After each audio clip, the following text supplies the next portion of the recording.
veux dire, grâce aux recherches contemporaines qui ont été inaugurées par le docteur Moody dans les années en 1973-1974, donc on sait maintenant que lorsqu'on meurt, on passe dans un tunnel, enfin dans une sorte de tunnel, parce que les descriptions varient en fonction des pays et des cultures, mais et on sait qu'on atterrit de l'autre côté, qu'on est recueilli soit par quelqu'un qu'on a connu de notre vivant mais qui était mort avant nous, donc ça peut être soit les parents ou les grands-parents, une grande-tante, peu importe, soit par ce qu'on appelle un guide ou par ce qu'on appelle un ange gardien.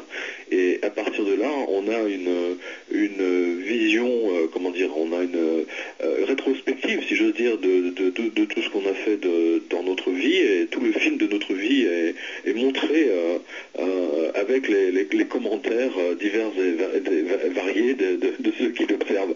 Donc c'est une expérience qui peut être parfois assez douloureuse, et nous on a publié plusieurs livres sur le sujet. Vous savez que moi-même j'avais traité le sujet spécifiquement des anges gardiens dans les expériences frontières de la mort.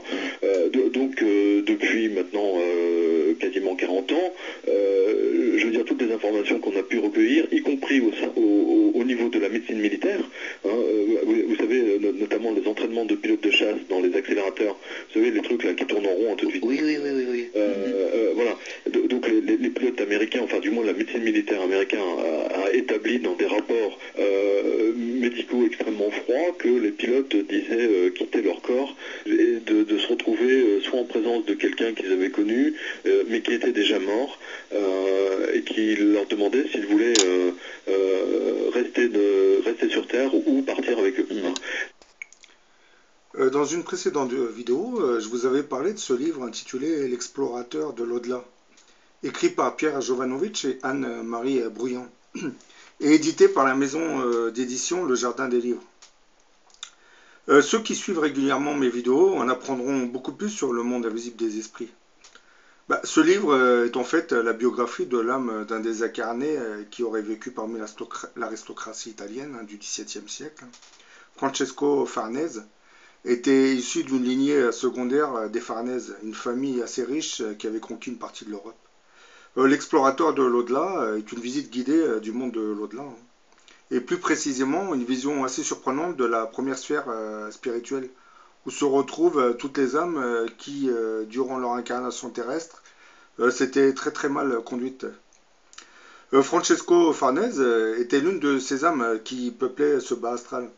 Grâce à l'aide apportée par d'autres âmes, il quittera progressivement l'état qui le maintenait dans ce bas astral. Ensuite, avec les connaissances qu'il avait acquis, grâce à l'enseignement que lui apporteront les autres âmes, il va finir par apprendre à évoluer par le pouvoir de sa pensée dans les différentes régions qui composent la première sphère dite spirituelle. Dans le passage suivant, Francesco Farnese nous explique comment il avait appris à quitter sa prison du bas astral pour ensuite aller visiter d'autres lieux encore plus obscurs de ce bas astral. Il nous explique entre autres que pour pouvoir évoluer dans ce nouveau monde des esprits, il fallait apprendre à aller secourir d'autres âmes qui restaient piégées dans cette première sphère. Les soins en général se faisaient d'une manière spirituelle. On soignait en insufflant, en insufflant de nouvelles pensées à l'âme du désespéré, pour qu'il puisse ensuite quitter son état psychique. Et dans le passage qui va suivre, on évoque la présence d'âmes de désincarnés qui, en évoluant spirituellement en parlant, acquièrent le pouvoir de descendre de sphères pour venir missionner d'autres âmes pour qu'elles aillent aider d'autres âmes en difficulté dans le bas astral.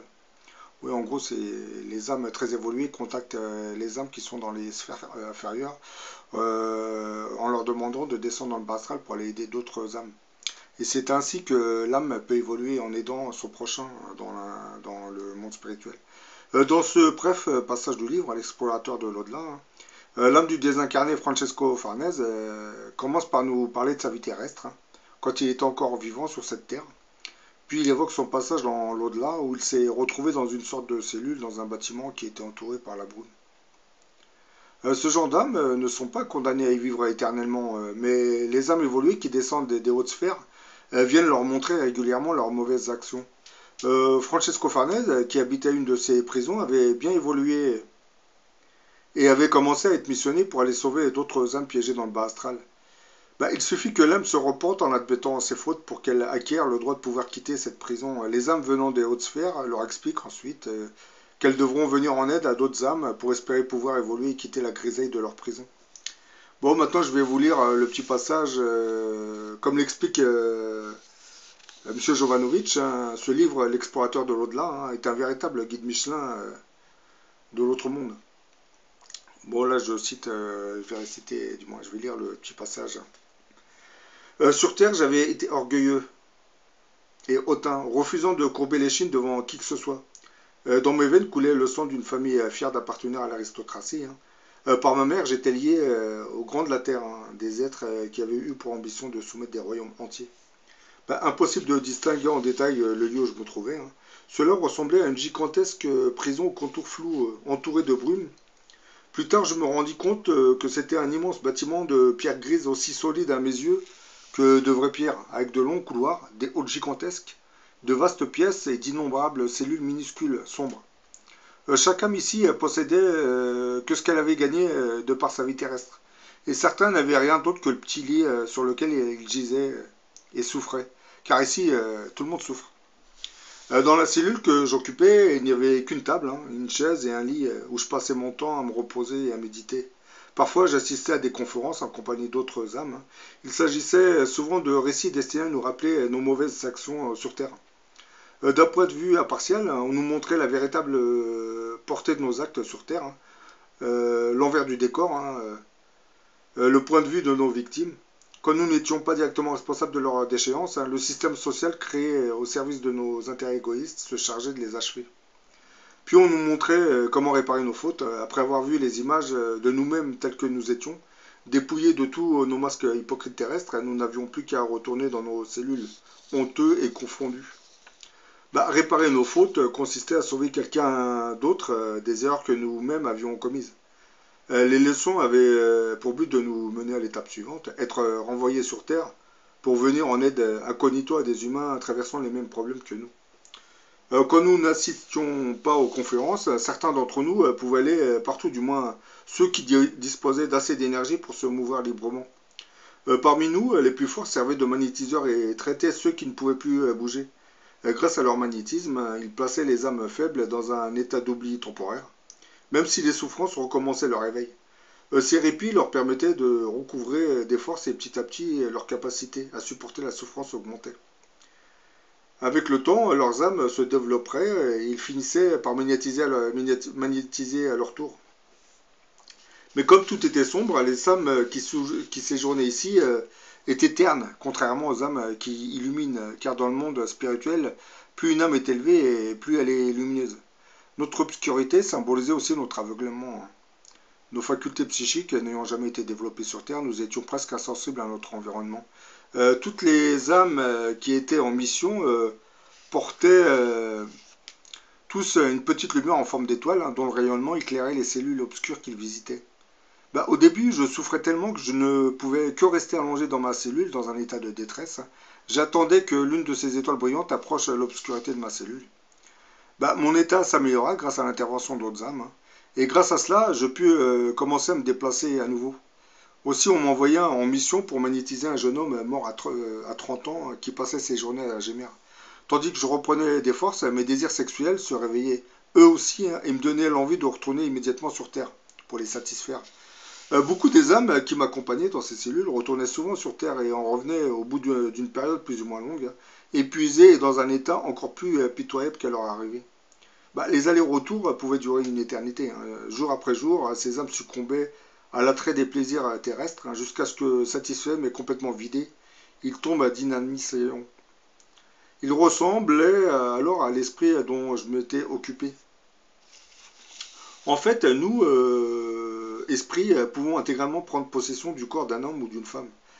Quantité de soi-disant folie passagère serait due, en fait, que des esprits très très bas, mus par des désirs sexuels ou souffrant d'un déséquilibre mental, utilisent leur pouvoir d'influence.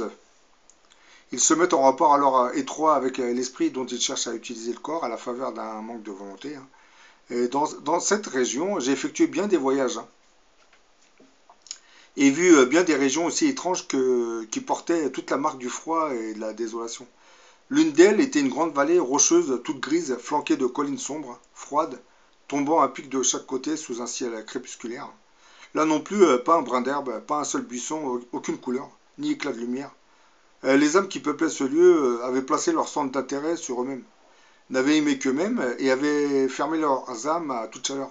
Bref, ils n'avaient vécu que pour leur bonheur personnel et leur propre ambition. À présent, ils ne voyaient autour d'eux qu'eux-mêmes et la grisaille de leurs égoïsmes. Ces esprits étaient donc invisibles les uns aux autres, hein, et le resteraient jusqu'au moment où ils auraient une pensée pour autrui, hein, et que le désir de faire quelque chose pour leurs semblables s'éveillerait en eux. Le jour où ils deviendront conscients de leur prochain, hein, la brumeuse vallée de leur égoïsme ne les retiendra plus prisonniers. Là, comme vous voyez, Francesco Farnese a visité certaines régions du bas astral. Et comme je l'ai souvent dit, toutes les âmes qui ont commis des atrocités sur cette planète, de par le taux vibratoire de leur âme, se retrouvent dans ces régions. Et c'est des régions, comme j'ai expliqué, où il ne fait pas bon vivre, hein. Les paysages ressemblent un peu à ce qu'on voit dans certains films fantastiques américains, une désolation incroyable, tout sombre, avec des cavernes, un coucher, du moins une lumière rougeâtre. Bref, tant qu'ils ne se seront pas émancipés des maux qui les retient dans cette sphère, et ben ces âmes continueront de errer pendant des centaines d'années dans ce bas astral.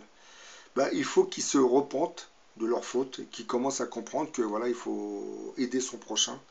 Dès cet instant, vous avez un esprit qui va se manifester à l'âme, qui va la conduire, qui va l'aider, parce que l'âme est un peu perdue, l'esprit, du moins, l'âme évoluée va encadrer cette âme en lui effaçant certains petits souvenirs, hein, pour lui permettre de revivre, d'essayer de revivre.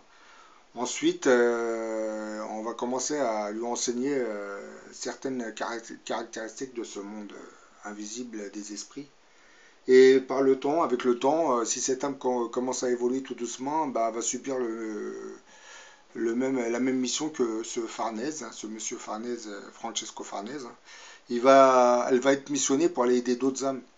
Et par son travail, elle va commencer à évoluer tout doucement, et en évoluant, elle va commencer à changer le taux vibratoire de son âme, et ce qui va lui permettre de s'illuminer encore un peu plus et de franchir cette première sphère spirituelle. Mais bon, il faut beaucoup de travail. Et beaucoup de ces âmes sont missionnées pour descendre dans le bas astral. Parce que le bas astral, c'est là où sont figées des âmes depuis des siècles et des siècles, hein, dans leur torpeur.